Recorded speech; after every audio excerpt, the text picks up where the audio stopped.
വായിലും ഇൻഡസ്റ്റൈനിലും സ്റ്റൊമക്കിലും cancer വന്ന് വേദനയുടെ പരമകാഷ്ഠയിലെത്തി ഒന്നും കഴിക്കാൻ പറ്റാതെ കരയുന്ന 1 വയസ്സും 1.5 വയസ്സുമുള്ള കുട്ടികളെ മടിയിൽ വെച്ച് കരയുന്ന അമ്മമാരെ നിങ്ങളൊന്ന് കാണിച്ചു കൊടുക്കണം നിങ്ങളുടെ മക്കൾക്ക്. എന്നെങ്കിലും തിരുവനന്തപുരത്ത് വരുന്നുണ്ടെങ്കിൽ ജസ്റ്റ് RCCയിൽ പോവുക, റീജിയണൽ ക്യാൻസർ സെന്ററിലേക്ക്. 1ാമത്തെ നിലയിൽ അകത്തേക്ക് 5 രൂപ കൊടുത്താൽ കയറ്റിവിടും നിങ്ങളെ. അല്ലെങ്കിൽ ഗോപാലകൃഷ്ണൻ പറഞ്ഞു എന്ന് പറയാ, നിങ്ങളെ അകത്തേക്ക് കയറ്റിവിടും.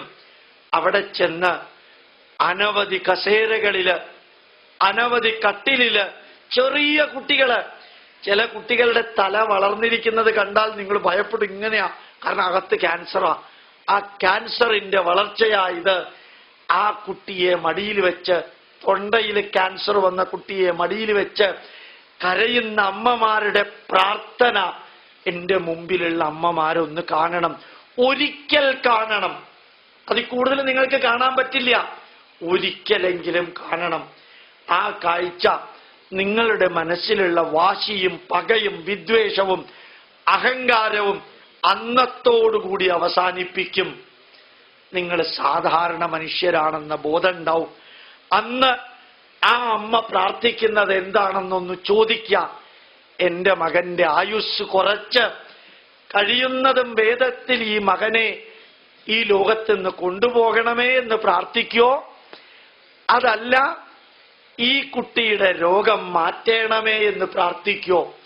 ഈ കുട്ടിയുടെ രോഗം മാറ്റണമേ എന്ന് പ്രാർത്ഥിക്കാൻ അമ്മയ്ക്ക് സാധിക്കില്ല.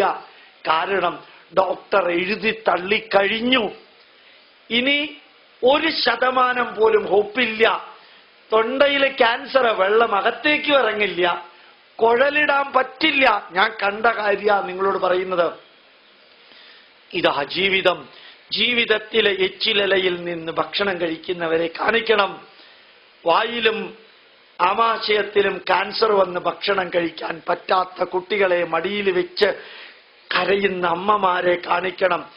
ഏതോ സ്ത്രീയുടെയും പുരുഷന്റെയും വികാരത്തിമർപ്പില് ഒരു കുട്ടിക്ക് ജന്മം നൽകിയിട്ട് ആ കുട്ടിയെ അനാഥാലയത്തിലാക്കി വിട്ടുപോകുന്ന മാതാപിതാക്കളുടെ തലോടലേൽക്കാൻ കൊതിക്കുന്ന അനാഥ കുട്ടികളുടെ അടുത്ത് നിങ്ങളും നിങ്ങളുടെ മക്കളുമായിട്ട് ഇടയ്ക്കൊന്ന് പോയിരിക്കണം.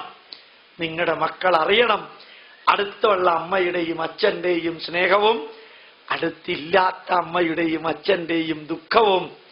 ആ കുട്ടി പറഞ്ഞിട്ടല്ല ആ കുട്ടിയെ ഈ ഭൂമിയിലേക്ക് ആ അച്ഛനും അമ്മയും കൊണ്ടുവന്നത്. നിങ്ങളുടെ മക്കളെയും നിങ്ങൾ കൊണ്ടുവന്നത് അവര് പറഞ്ഞിട്ടല്ല, നിങ്ങളുടെ ഇഷ്ടമനുസരിച്ച് കൊണ്ടുവന്നതാ. അവര് നമ്മളോട് പറഞ്ഞിട്ടില്ല എന്നെ ഈ ഭൂമിയിലേക്ക് കൊണ്ടുവരണമെന്ന്. അങ്ങനെ കൊണ്ടുവന്ന കുട്ടികള് ഏതോ കന്യാസ്ത്രീയുടെയോ പള്ളിയിലെ അച്ഛന്റെയോ ഏതോ ജോലിക്കാരുടെയോ കാരുണ്യത്തില് പിച്ചയുടെ ഭക്ഷണം കഴിക്കുന്ന പോലെ കഴിച്ച് 4, 5, 6 വയസ്സായ കുട്ടികൾക്ക് അമ്മേ എന്ന് വിളിക്കാൻ ആരുമില്ലാതെ കരയുന്നവരെ നിങ്ങൾ ഇപ്പൊ കരയുന്ന മാതിരി കരയും അവരുടെ അടുത്ത് എന്നിരുന്നാൽ. കരയണം നിങ്ങൾ. എന്തിനറിയോ? യഥാർത്ഥ ബന്ധം എന്താണെന്നറിയാൻ. ആ കരച്ചിലാണ് ആ ബന്ധത്തിന്റെ വലിപ്പം അറിയിക്കുന്നത്. അതേപോലെ എന്നെങ്കിലും വല്ല കല്യാണത്തിനും തിരുവനന്തപുരത്ത് വരുന്നുണ്ടെങ്കിൽ, അല്ലെങ്കിൽ കോട്ടയത്ത് പോകുന്നുണ്ടെങ്കിൽ, അല്ലെങ്കിൽ ആലപ്പുഴയിൽ പോകുന്നുണ്ടെങ്കിൽ ഒന്ന് മോർച്ചറിയുടെ അടുത്ത് എന്ന് നിൽക്കാം. മോർച്ചറിയുടെ അടുത്ത് ആ ആശുപത്രിയിൽ ചികിത്സയ്ക്ക് വരുന്ന വാർദ്ധക്യത്തിന്റെ പരമകാഷ്ഠയിലെത്തിയ അച്ഛന്റെയും അമ്മയുടെയും മരണം കഴിഞ്ഞ് ആ ഡെഡ് ബോഡി സ്ട്രെച്ചറിൽ പുറത്തേക്ക് കൊണ്ടുവരുമ്പോ ഒറ്റയ്ക്കൊരു മകൻ, ആരും കൂട്ടത്തിലില്ല.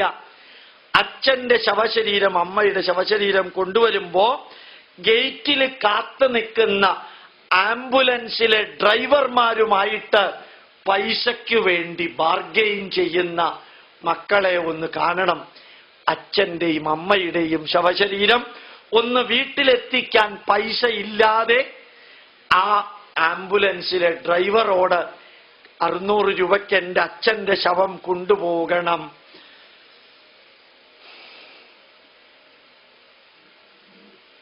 എന്ന് പറഞ്ഞ് കരയുന്നവരെ കാണണം. യഥാർത്ഥ ജീവിതത്തിന്റെ അവസ്ഥ അതാണ്. പണ്ടൊക്കെ ആരെങ്കിലും മരിച്ചാൽ സഹായിക്കാൻ ആരെങ്കിലും ഉണ്ട്, ഇന്നാരുമില്ല. ഒറ്റയ്ക്കൊരു മകൻ പോകുന്നു. ഞാൻ കണ്ടു. ഞാൻ മോർച്ചറിയിൽ ചെന്ന് നിൽക്കാറുണ്ട് എൻ്റെ മക്കളെയും കൊണ്ട്. അടുത്ത് എന്ന് കാണണം, ഓരോ 5 മിനിറ്റിലും 10 മിനിറ്റിലും ഡെഡ് ബോഡി പോകുമ്പോൾ ആ ഡെഡ് ബോഡിയെ കൊണ്ടുപോകുന്ന മകനെ ഒന്ന് തലോടാൻ ഒരാളില്ല. വേദനിക്കുന്നുണ്ടോ? കൂടുതൽ വിഷമം തോന്നുന്നുണ്ടോ? ഞാൻ പറയുമ്പോ കേൾക്കാൻ വിഷമം തോന്നുന്നുണ്ടോ? യഥാർത്ഥ വിഷമം തോന്നണം. ഞാൻ പറഞ്ഞത് മാതൃപിതൃപുത്ര ഭാര്യ ഭർത്തൃബന്ധം എന്ന് പറയുന്നതിന്റെ കാഠിന്യം, അതിന്റെ ഡെപ്ത് മനസ്സിലാക്കാൻ പച്ചക്കുള്ള അനുഭവങ്ങളാണ് ഞാൻ നിങ്ങളോട് പറയുന്നത്. ഞാൻ രാമന്റെയും സീതയുടെയും കഥയല്ല പറയണത്, ഞാൻ അംബരീഷന്റെ കഥയല്ല പറയുന്നത്. ഞാൻ കാണുന്നത്, കണ്ടതുമല്ല, കാണുന്നത് പ്രസന്റ് ടെൻസിലാണ് ഞാൻ നിങ്ങളോട് പറയുന്നത്. അതുകൊണ്ട് ഞാൻ പറയുന്നു, എച്ചിലലയിൽ നിന്ന് ഭക്ഷണം കഴിക്കുന്നവര്, അനാഥ കുട്ടികള്, തലോടലേൽക്കാൻ ക്യാൻസർ വന്ന് കരയുന്നവര്, വാർദ്ധക്യത്തിന്റെ പരമകാഷ്ഠയില് കട്ടിലിൽ കിടന്ന് ഉരുളുമ്പോൾ തൊലി പോയി പഴുത്ത് പുഴുത്ത് എഴുന്നേറ്റ് ബാത്റൂമിലേക്ക് പോലും പോകാൻ പറ്റാതെ കിടന്ന കട്ടിലിൽ തന്നെ മലവും മൂത്രവും പോയി കഴിയുന്നവർ കേരളത്തിലുണ്ട്. കാണണം, ഒരിക്കൽ മതി നിങ്ങളിത് കാണണം. അപ്പം മനസ്സിലാവും മക്കളോടും ഭാര്യയോടും ഭർത്താവിനോടും കുടുംബാംഗങ്ങളോടുമുള്ള ബന്ധം പുലർത്താൻ എന്തുകൊണ്ട് പിതൃകർമ്മം ചെയ്യാൻ പറഞ്ഞു, എന്തുകൊണ്ട് അമ്മയെ ഈശ്വര തുല്യയായി കാണണമെന്ന് പറഞ്ഞു, എന്തുകൊണ്ട് പിതൃദേവോ ഭവ എന്ന് പഠിപ്പിച്ചു. ഈ പൈതൃകത്തിലെ കുടുംബ ബന്ധത്തിന്റെ ദൃഢമായ സത്യം മനസ്സിലാക്കാൻ ഇതൊന്നറിയണം നിങ്ങൾ. അതേപോലെ ഞാൻ നിങ്ങളോട് പറയുന്നു, അതേപോലെ മക്കളോട് സ്നേഹവും ബഹുമാനവും ആദരവും ഉണ്ടെന്ന് കാണിക്കണം. 2 വാക്കുകൾ ഓർക്കണം. ഒന്ന് പ്രവർത്തിക്കുക, രണ്ടാമത്തെ വാക്ക് നിവർത്തിക്കുക. പ്രവർത്തിക്കുക, നിവർത്തിക്കുക. അർത്ഥം ചിലപ്പോൾ നിങ്ങൾക്കറിയാം.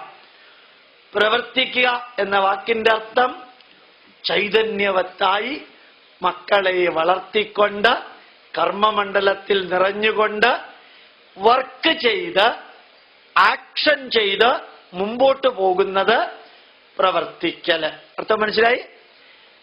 കർമ്മം ചെയ്ത് മുമ്പോട്ട് പോവല്. നിവർത്തിക്കല് ഒരു സ്റ്റേജ് കഴിഞ്ഞാൽ തിരിച്ചു വരല്.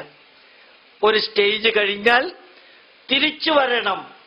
മകന് ഭാര്യയായാൽ, മകന്റെ വിവാഹം കഴിഞ്ഞാൽ പിന്നെ ആവശ്യത്തിൽ കൂടുതൽ മകന് അമ്മ ഭാരമാവരുത്.